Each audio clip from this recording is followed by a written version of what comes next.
I suppose I have done most things, but I can't claim to have done them all very well. I'll just start by saying that you've come into the best business possible. I've had the most amazing career, and I hope that you've had a great day today and sort of listening from all the other speakers how great this business is. It's quite hard to get into, and it's quite hard to develop your career, but once you've got that foothold in there, it really is the most exciting career you could possibly have. So I hope you understand that. I'll just kind of tell you about my own journey into journalism and where it's taken me, and try and give you some idea about how you can adapt and move around within print, radio and TV. It's all possible. And just sort of give you a few examples of the films that I've made and some of the problems that I've had making them, and some of the successes as well. But one thing I would say pretty much about this business is that you really do need to be adaptable. I found it more as I've got on. There's no great distinction now between producing, directing, camera work and editing. You pretty much, at the beginning of your career, would have to start with all of those things, a good working knowledge of it. Specialising pretty early on is quite a tough thing to do. You really are narrowing your possibilities. I mean, a lot of people start in research. That's a good way to start. Camera work and research work. And there's a lot of a new role being created, which is strangely called a predator, and that's a producer-editor. So if you can get a hold of that one. But that's kind of what I would say at the outset, really, is you really need to be adaptable.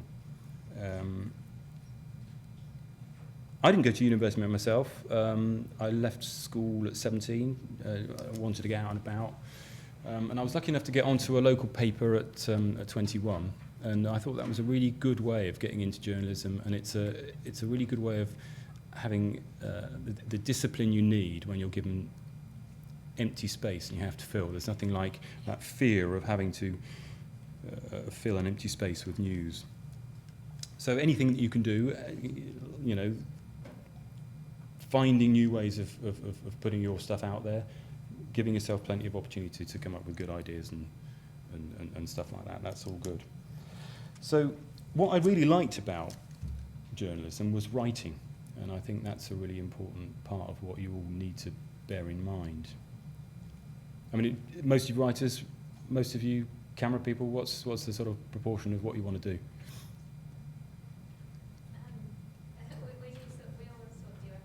You all do everything. Like we do broadcast journalism, so we have print modules, but we also do a lot of TV, radio, online stuff. And the discipline of writing for news is really hard work. I mean, it's just fact. There's not a lot of scope for adjectives, so it's really about honing everything down to the minimum amount of words that you can, getting the greatest point across. I think what's interesting about the business as well is that if you're quite good, you can go far quite quickly. So it's like having plenty of original ideas and making them work for you. After a couple of years on the paper, I went freelance and then worked for an agency that developed stories for film, radio, television, and all the national newspapers, and that gives you a great grounding of what different types of media there are to work for. During that time, I did sort of sports reporting, and that was what I wasn't particularly good at. And I do remember one particular point where I was working for a radio station in Manchester, and I thought I'd be able to do some sports reporting quite easily, and I wouldn't need to prepare. And it was just a matter of reporting what you saw, and it's really important to be prepared. And I remember having this sort of disastrous time while reporting on a sports report, with a sort of presenter at the other end saying, "Well, there's Andrew Knight, a man of few words, most of them er." So that wasn't the best career for radio. So that was largely because I hadn't prepared, and I think preparation is absolutely key. After finishing at the paper, I joined Yorkshire Television and worked as a journalist for Calendar for nearly 15 years, producing and writing scripts and news reading. And I found that discipline of writing for television really interesting, because you had to be very disciplined about what you were writing. And in terms of news reading as well, I did a bit of news reading, and I found that equally you have to be so disciplined about what you're writing, because spelling mistakes, words omissions, they can be really difficult, and if you look silly on screen, the whole team looks silly as well.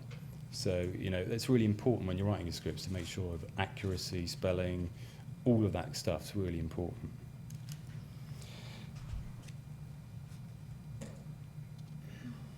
I found sort of reading these a great adrenaline rush, but all those typos, you know, when everyone's really busy, it's really difficult. So you need to keep that discipline going.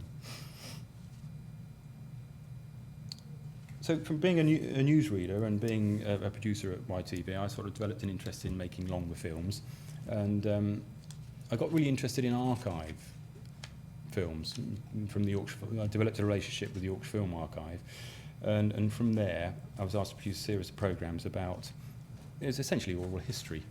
And I'll show you a little clip of that now, and it's pretty much what you need from films, basically.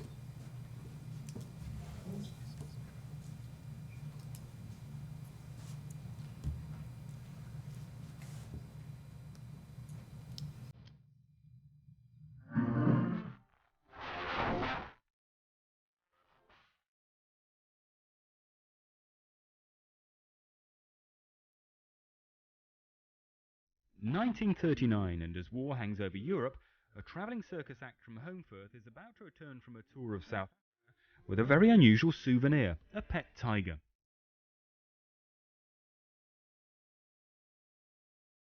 For the Overend family, Fenella was an exotic reminder of their life on the road, and destined to become one of the most talked about animals in West Yorkshire. But for sisters Meg Ellis and Cassie Harles, she was simply the family pet. Well, she fitted in all right. She took quite a lot of watching. You couldn't just leave her. After all, she was a tiger. You couldn't leave her with other people and say, oh, well, she's all right. You always had to be there. She was quite demanding, yes. As a circus act, the family went under the name of the Ladringlows, a performance which consisted of teenagers Meg, Cassie and their mother and father in a spectacularly death-defying display. And it was while touring with the rest of the circus that Fenella was born. Cubs had always been killed before, so they said, would you like to look after the tiger cubs? So my sister and I agreed, and we had these 2 cubs along. But sadly, one of them died after 10 days, but the other one thrived after that and just lived with us. In Africa there, we were travelling every day, so living on a train, which circuses do. So of course she was always used to living in close contact with us. After we'd had 6 months and our contract was up, and we felt we couldn't leave her behind. You know, we loved her too much. So we arranged it and brought her back. Just led her on the boat, had a box on for her to sleep in, and had her up on one of the decks, which we had more or less to ourselves, because it was rather quiet. Being wartime, the boat wasn't very full. A few passengers that were on would come up and have a look at her, and it became quite the thing. Have you been to look at the cub?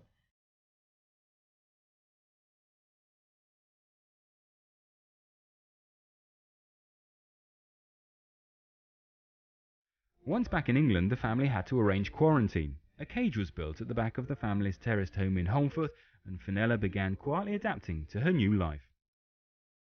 The council weren't very happy to start with, and they had a special meeting once to say, what do we do about it? She's dangerous. So I think they contacted the police, who went around and couldn't find anyone to complain. In fact, everyone seemed to like her.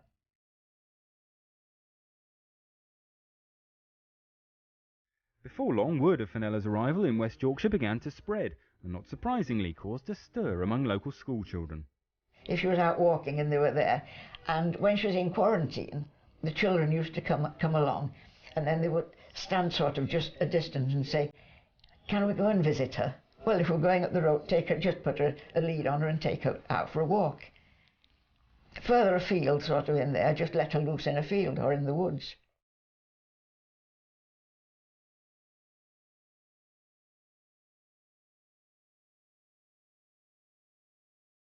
One week the family will never forget is the time the snow came, and Fenella took to it with enthusiasm. When we got the deep snow that year and took her out, she thought it was lovely and just gambled in it, which she'd never seen anything like it before, of course. I used to play and wrestle with her, and she chased me.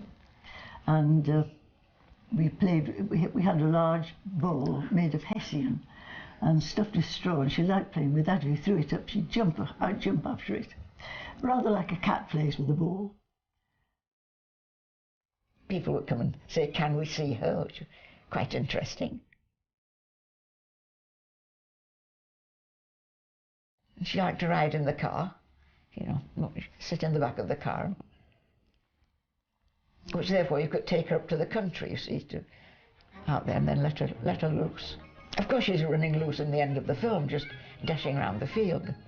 Sometimes people said, "Weren't you afraid she'd run away?" And when you say, "Well, are you afraid your cat'll run away?" It's the same thing. She lived here, she wasn't wanting to escape.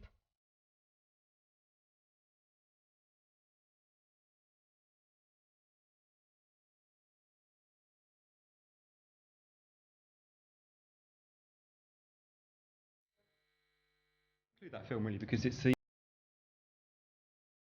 storytelling imaginable. You've got two old women talking about their past, but it's such an extraordinary piece of film. So if you've got a good story and a good piece of film, or a good story and good film, that's what you're looking for. That's the heart of the essence of all the stories you're looking for. So that's kind of how that figures in your process. Really, you're looking for great stories and great film. Now that was part of a series called The Way We Were, which I worked on for Yorkshire Television, and we did about 8 or 9 of those. It was simple oral history, which was just sort of trawling through the Yorkshire Film Archive and the Museum of Archive in Manchester, looking for pieces of film which were extraordinary in either their how they came about, how they were filmed, or anything like that. And as a result of that, we discovered 2 really good collections actually that went on to make network programs with Glyn, who's here as well. We pitched a couple of ideas to the BBC about experiences of Christmas. So we had sort of an hour of different types of Christmases in people's houses, just explaining a wide variety of different experiences using archive over a 50 or 60 year period. And another film that we used was the whole collection of the Youth Hostel Association, and that took a different approach really. That was simply oral history, but with the Youth Hosting Association we took a different approach and decided to use that as a kind of story, a journey of discovery. And I'll just show you another clip here from that. You're going to get the same thing at the end. It's going to be black and white or old colour film, but we just used a journey to make that more approachable. Heading towards the Youth Hostel Association's headquarters in Derbyshire, film archivist Binny Baker is about to pick up a collection of vintage films, which he's hoping will help shed fresh light on an organisation which has given millions of people their first experience of the great outdoors. I know by experience that there will be all sorts of surprises hidden within those boxes. It's just how many we'll find. Don't doubt there'll be some interesting stuff, but it's just how the film's fared over the years. Youth hosteling started in Germany in 1909 and spread to Britain in the 1930s. From the outset, the people behind its progress here quickly understood the importance of film in promoting its message. The films Binny's come to look at were recently unearthed during an overhaul of the YHA's records. What are we going to find in here? Oh, all sorts of things. She's already viewed some, but today she's joining the association's voluntary archivist John Martin to assess what other treasures may be hidden here. When we've collected the archive here, they've come from various different sources, and some of the sources are clearly much more complete than others. I want to have a look at some of these older ones, and quite often you can tell just literally, you know, by the box and the tin cans. yeah, and look so at that. on. Yes. YHA This Freedom 9.5. Now, 9.5 is one of the earliest film formats that people could use. 1930s. Absolutely. Freedom. Inside, a handwritten note, which promises to take John and Binny back to the very start. Now this is most interesting because this is a list of some very early Northumberland youth hostels, which presumably are on the film. Yeah. Yes, and mentioned is Wallington.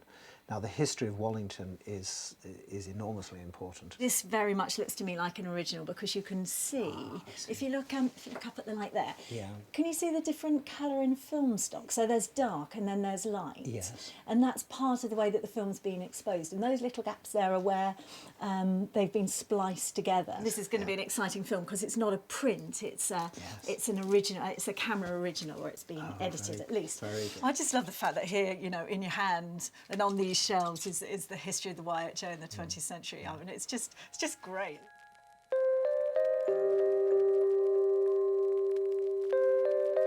Before taking the films back to the safety of her temperature-controlled vaults, Binny's keen to get John's expert knowledge of this early find. So first time we've actually going to look at some film. Very exciting. It's it, isn't it? And it's not in too bad nick, so I'm hoping that we're going to get a pretty good picture as we go through. What a wonderful piece of apparatus. It's great, isn't it? Yeah. There's our first image. Oh, yes. Looks 30s to me, with those uniforms. It's like a women's keep fit class, isn't it? Yeah, this Freedom, YHA. Yes. Once we take this away and do some proper work on it and get it digitalised, the quality will be, I can tell just by looking at this, the quality is going to be fantastic.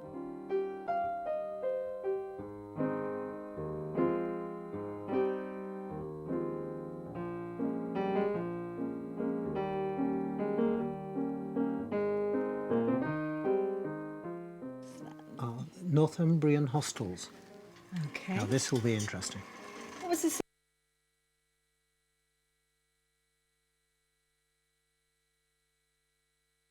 Material to show how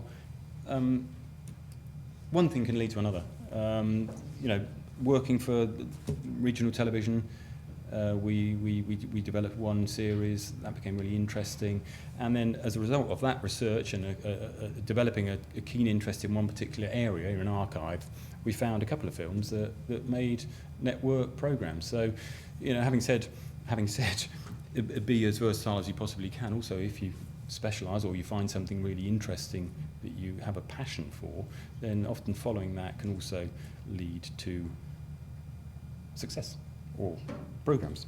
So so that's basically the point of that little sequence of archivey films. But you know, I found them really fascinating over a number of years, and it's always worth having a look. If you're using material, often you'll come across some archive stuff that you'll need to use. So that was from the Yorkshire Film Archive. Really enjoyed that. So from Yorkshire Television, I then went freelance again and worked for a company called True North, who Glyn here helped found, and that was fascinating because that was working for returning series of long programs, often 20 episodes, lots of shot material, and that's another role. I mean, most of the stuff that I was doing there was sort of producing and directing, but another role that might be of interest is edit producing, and I don't know if you ever come across that at all. Anyone heard of any edit producing? You've heard of producing and directing, but edit producing, anybody heard of that? Would they understand what that was? It's a role within the industry where you have a series director, a series producer, and the shooting directors who go out and shoot the material. It's often sort of observational documentaries. You'll have lots of material. You'll be following people around. You won't necessarily know what they're going to be getting at the end of the day because you're following a process. So you'll get lots and lots and lots of shot material. For example, Animal 24/7, to build or not to build, you're building over long periods of time, shooting lots of material, not quite sure what's going to happen. And then all that comes back into an edit suite, and an edit producer will look at that material with a second eye and have to boil that down into its sort of narrative strand. So if you look at most returning series and most series of long programs, of sort of long episodes, most will have series producers on them. And that's another role you need to bear in mind, basically, because it's based in an edit suite with an editor. You'll be going through loads of material you haven't shot, and you'll have to, the two of you will have to work out that narrative structure. So that's another role that's out there. And I'll just show you, and the interesting thing about working on those kind of programs is often they're presenter-led. And in terms of writing, the fascinating thing about that is that you have to kind of get into a presenter's voice. So they will have their stamp of identity over that series. They'll have a very specific way of talking, a very specific way of acting. You'll pick that up from the piece of cameras they may do if they're not all scripted, or their asides that they've done, and you have to kind of get into their vocabulary and their way of talking. So and that, if you're an edit producer, you kind of have to get into a lot of different voices quite quickly. You know, it could be from children's, it could be daytime, it could be evening. But you'll with a wide variety of different presenters, and it's up to you to kind of modify your language to suit their voice. So that's part of what edit producing is. I'll just show you one of the programs that we worked on very well at True North, and that was Animal 24/7, and that had about how many series did that have, Glenn? How many? Yeah. There were 165 programs. 165 programs, right.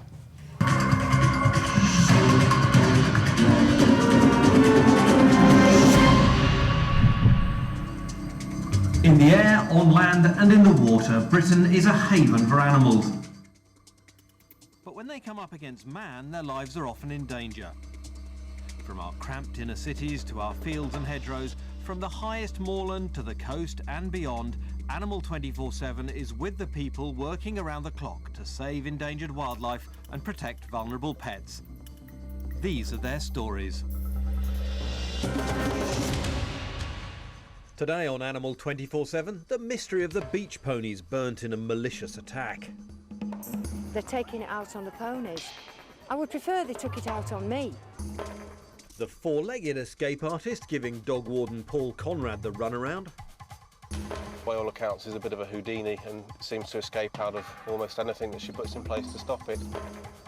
And I meet patients on a ward with a difference at Britain's biggest bat hospital. Oh, wow. It's your bat cave. I love their little faces. On Animal 24/7, we've often seen the lengths people will go to protect wildlife. Whether it's a quarter-ton seal or a newborn puppy, there are always people who will do all they can.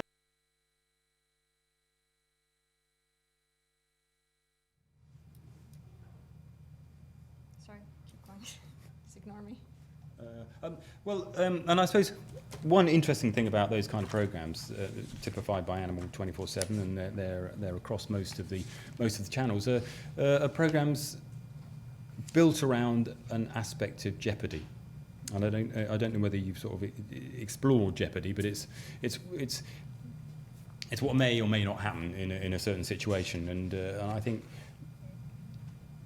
you need to be kept watching You need to be kept in suspense, and that's a real skill in terms of what the viewer needs, or what the channel thinks the viewer needs, is for people to be watching over an advert break or watching over a long period of time, investing in a story, thinking something may or may not happen. And the term jeopardy is a sort of a stock of daytime journalism, of daytime journalism telly, really. And you have to, as an edit producer, as a series producer, as a director, you have to be looking at these elements of how you can build a story around aspects of jeopardy. Say, animals, will they not survive? Will the people who've been injuring them be caught? All that kind of stuff. And over an hour period, you have to build these sort of narrative waves of success and failure in terms of animals living and dying, or people. It's the same in any health or animal kind of storytelling, and that's a really important part of what channels require. So that's Jeopardy, daytime television. At the moment, I'm working on Inside Out, which is a half-hour regional documentary which has sort of 3 8-minute films in each of those programs, and that's a really good way of turning around ideas really quickly. And I think that's another thing that I've learned, really, is that I always thought that you just have one big idea and that would be good enough for you. But in journalism and in sort of documentary making and generally, you've got to have loads of ideas and keep on having ideas. There's sort of especially in documentaries, it's sort of a relentless necessity to keep on having new ideas and fresh ideas to make films. Films are just, you just have to keep on having ideas. Don't think if you've had a big idea, somebody's going to think, great, that's enough. And it's surprising and disappointing how often people are having the same ideas at the same time. So don't take that personally. But I think you just do need to keep on having loads of ideas. Working with presenters as well. It's generally, if you're going into making documentaries, most of them will have presenters. They all have different ideas about how they want to present it. You'll have to work with them.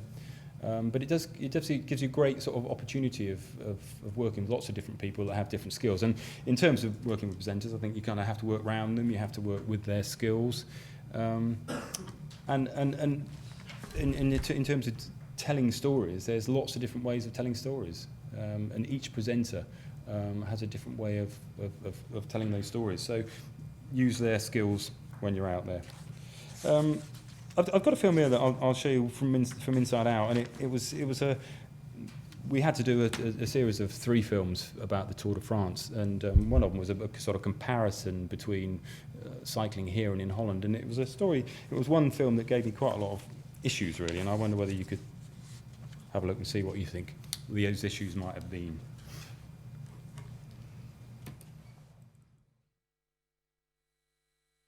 For years, Britain has lagged behind its European neighbours when it comes to spending money to make cycling safer.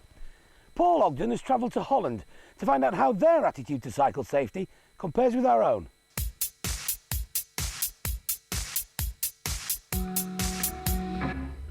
The reasons are many and varied, but however you look at it, the resurgence in cycling is taking on a momentum of its own. Success in the Tour de France, the buzz of its arrival in Yorkshire, and the emphasis on a healthier lifestyle have seen us dramatically rekindle our love affair with the bike, both for sport and as a key form of transport. But away from the excitement of the race itself, how bike-friendly are we as a nation? And, more importantly, how safe is it to cycle on Britain's traffic-clogged roads, as more and more people are being encouraged to take to 2 wheels rather than 4. To find out how our commitment to cycling shapes up, I've come here to Holland, whose capital Amsterdam always appears at the top of the list of places in the world where it's safest and most enjoyable to ride your bike. I'll be comparing my experience there with the journey from Harrogate to the centre of Leeds, the headquarters of the Tour de France Grand Départ. The first thing you notice in Holland is the sheer number of cyclists and the amount of information about exactly where they're supposed to go and when. I'm going to be riding from this town, Purmerend, all the way to Amsterdam. And from any cyclist's point of view, it already looks as if there are plenty of safe options.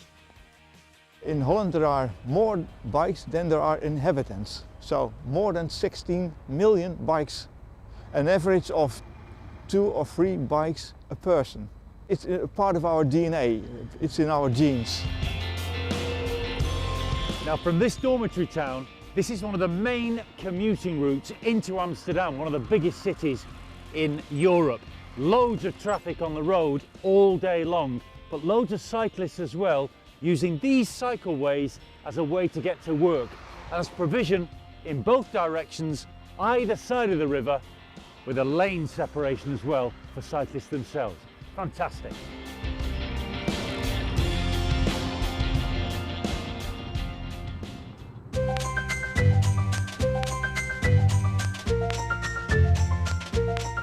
Back in Yorkshire, the start of my journey from Harrogate to Leeds is not nearly so trouble-free. Here I'm battling with the traffic from the off. For a bit of moral support, I'm heading to the town's famous Stray to link up with a group of hardy souls for whom their regular commute by bike is no joke. Morning, fellas. Morning. Ready to ride? Yep. I encounter a little bit of a cycle path right at the end of my ride, but other than that, it's main roads all the way. I wouldn't recommend it as your very first cycle out, but there's no reason why people can't do this route. You know, it takes less than an hour door to door, which is about the same as taking a car in rush hour. You get to work feeling an awful lot better than you do in a car, and you don't have the frustrations, and it's an awful lot cheaper as well. My journey along the A61 today is amongst the 2% of trips annually undertaken in the UK by bike, well behind that in Holland, where cycling accounts for more than 25% of all trips.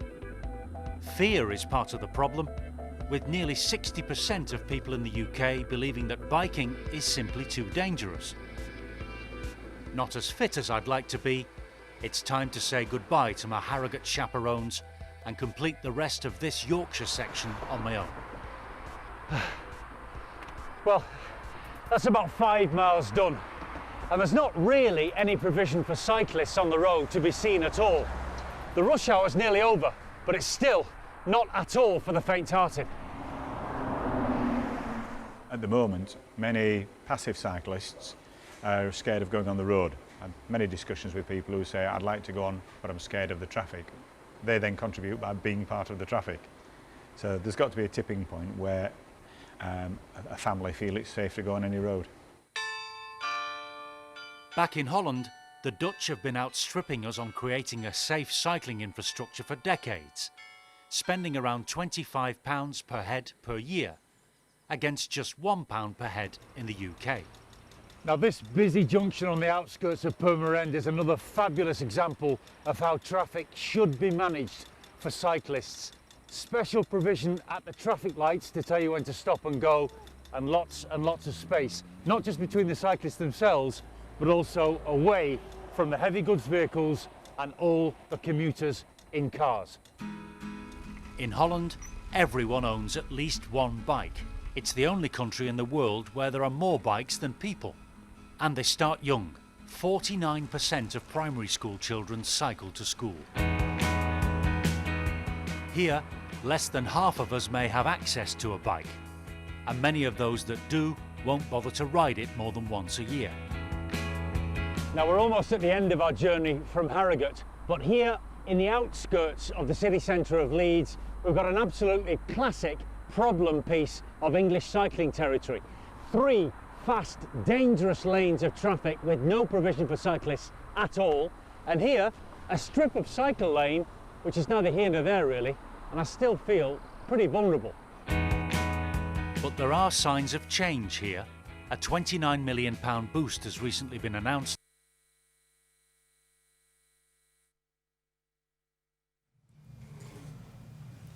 Thanks. So that was a story that I found quite complicated actually. It looked whenever you're doing films, you generally write a shooting script, and what looks good on paper doesn't necessarily sort of match up when you're going out and filming it, and even when you bring it back into an edit suite, you can have some issues with it. And when I got that back, I thought, well, actually, it's just a guy cycling in two different places, that was a sort of intrinsic problem with the film. But I think it just about hangs together because the editing and the camera work was sort of gave it its energy.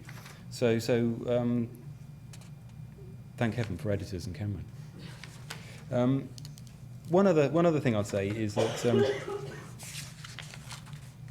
in terms of commissioning and pitching ideas, sometimes you have to compromise a little bit with what you're doing. Sometimes you can pitch like crazy, but you have to deliver. I tried to do a film on guerrilla gardening, which I thought was absolutely great, and I tried to get that away as a sort of a series, which would have been a kind of makeover in different towns. So, everyone know what guerrilla gardening is? It's kind of where you find an empty space and use it for produce. So, and I thought that was a really good story, and I tried to make a film about it, tried to make a series about it. That didn't quite come off, but I made a film about it, and I think it kind of shows how if you really want to make a film and you want something to be said, there are lots of different ways of going around doing it. So I'll just show this final film.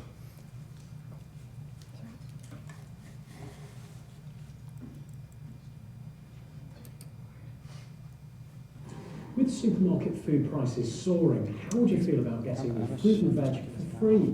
Some people in towns and cities are now using unlikely scraps of land to grow their own greens. So we sent Keely Donovan out with a shopping basket to see what she could pick up.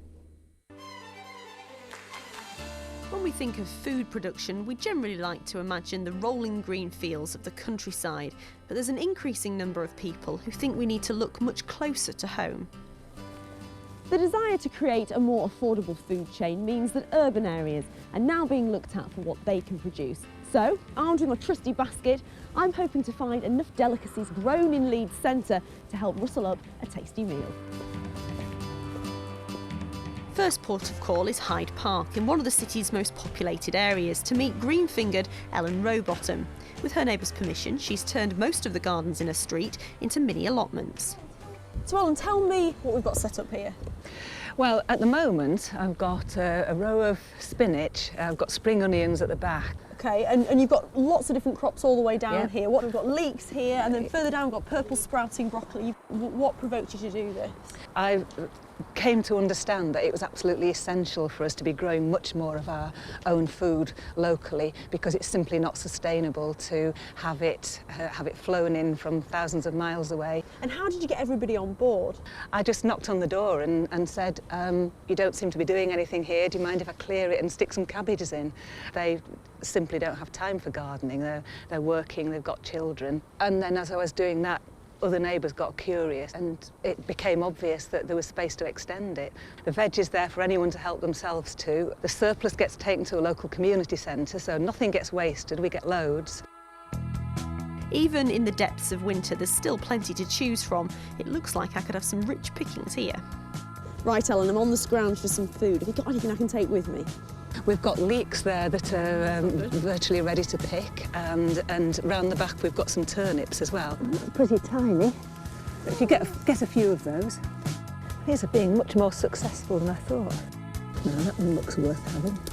Brilliant. I've only just started and I've already got 3 of my 5 portions of fruit and veg for the day. Right, there you go then.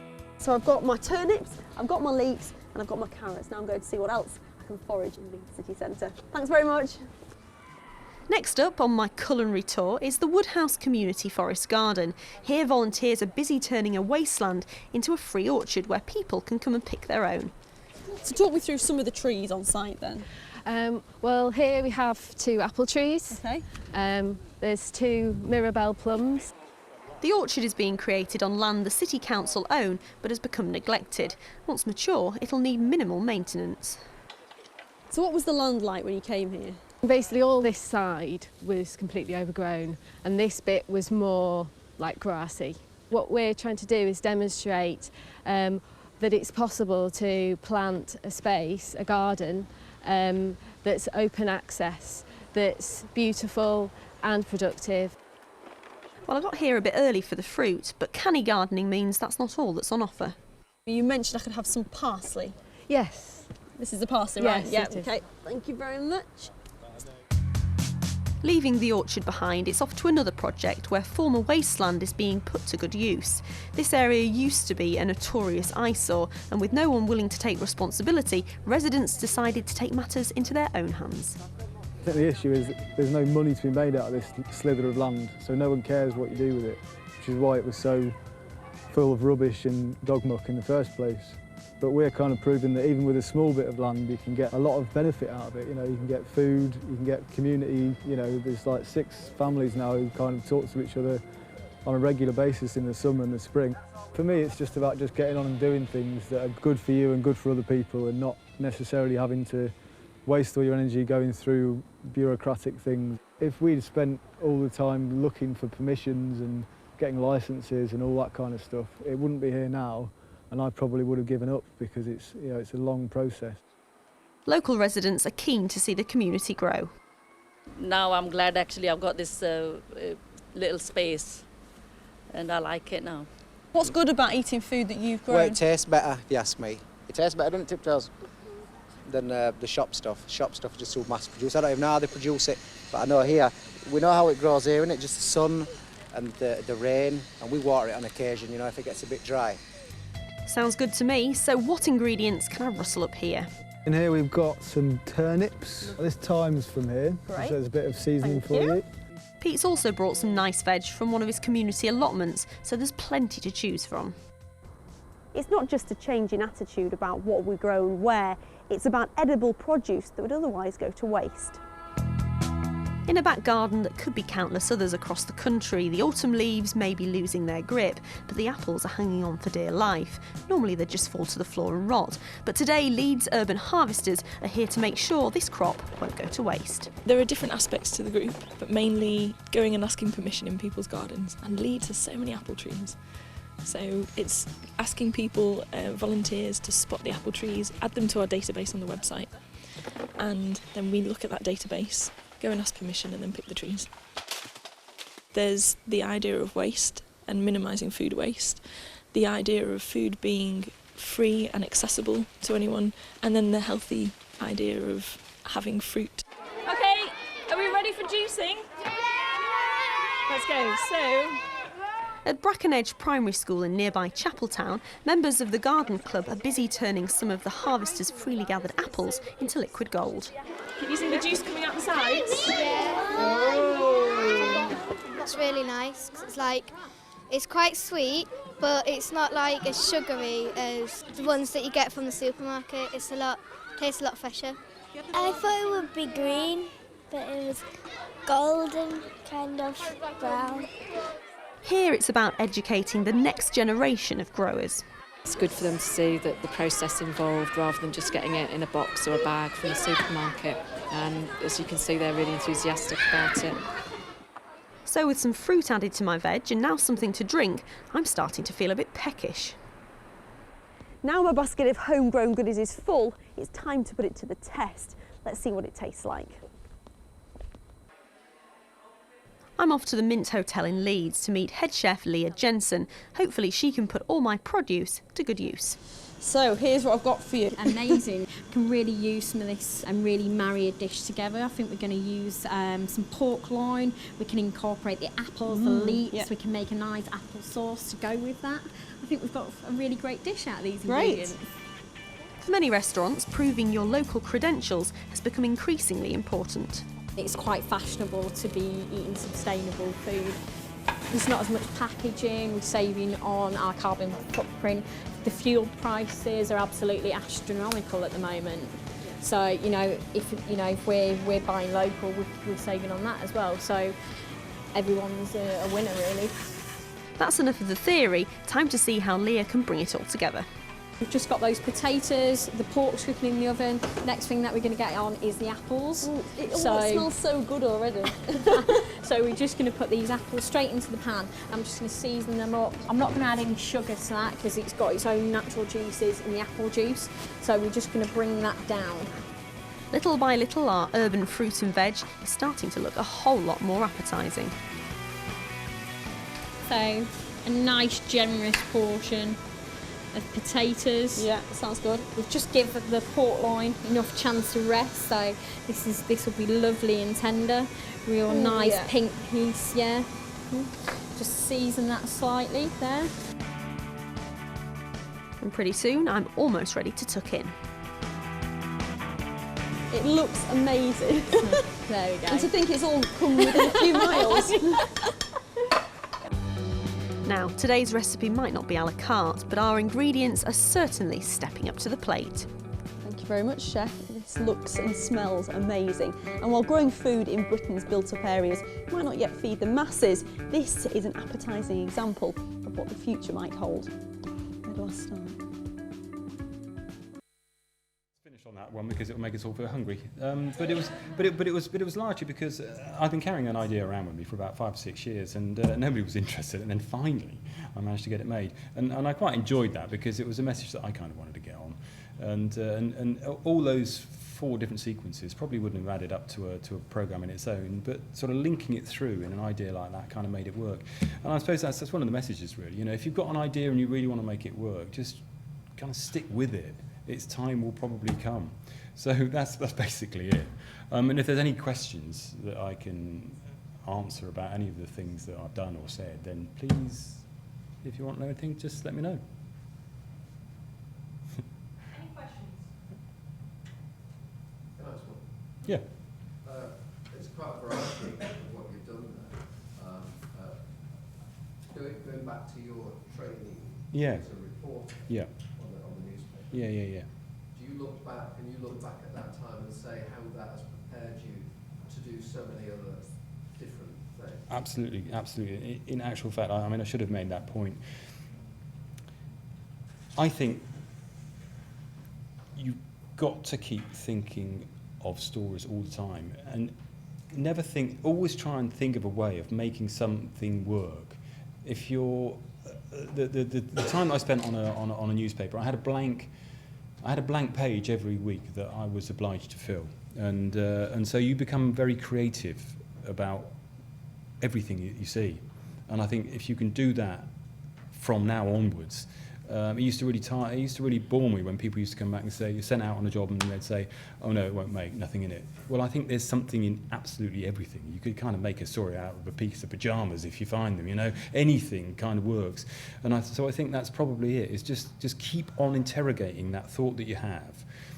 How can I make that work? It might not work at a time, you know, and in terms of making films and sequences, you've got to think of different components that you can add to that original germ of a thought that you've got, and see where that takes the story, the original kernel of the story. And I think that's, you know, in terms of all of the things that you do, in terms of the longer form, you've got an idea, but how can you make that work? How can you make that stretch to half an hour, an hour? And an hour is a lot of time in television, and it's a lot of sequences, it's a lot of threads, a lot of thoughts that you have to put together. So I think if you've got an idea, you have to, that's the start, that's only the start of it. You have to really work back from that and work out how you can expand that so as you can exploit it in the best possible way to the best of its value.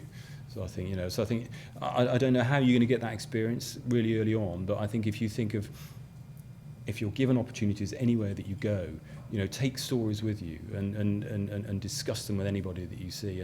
But I think that's absolutely right, Glyn. You know, the starting point at which you have to fill is fantastic experience in terms of making the most of every single lead that you've got, because they all lead somewhere. And always be interested. Take your curiosity everywhere you go, because even if we're working on one story, it's incredibly common for one story to lead to another, and you just have to keep on pushing ideas and seeing where they'll go. And sometimes, as I say, sometimes they won't, you know, you have to put them away somewhere. Never give up on an idea. Just keep banking them. Write them down if you have to, but just keep banking them. At some point, they will find their time.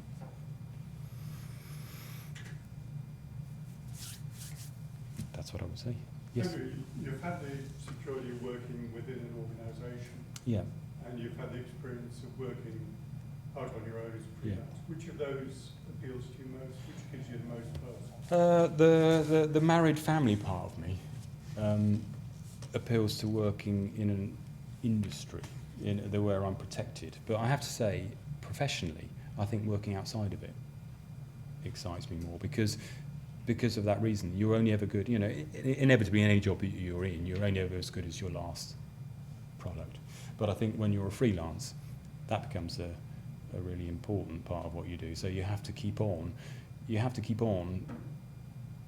working to the best of your ability, where I'm not saying you don't when you're working for an organisation, but there can be some sort of, you know, latitude there where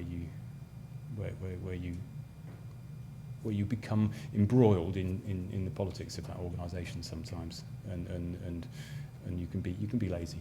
And I think outside of that organisation, I think you can't be, and that in terms of being professional and getting excitement and reward from your job, I think.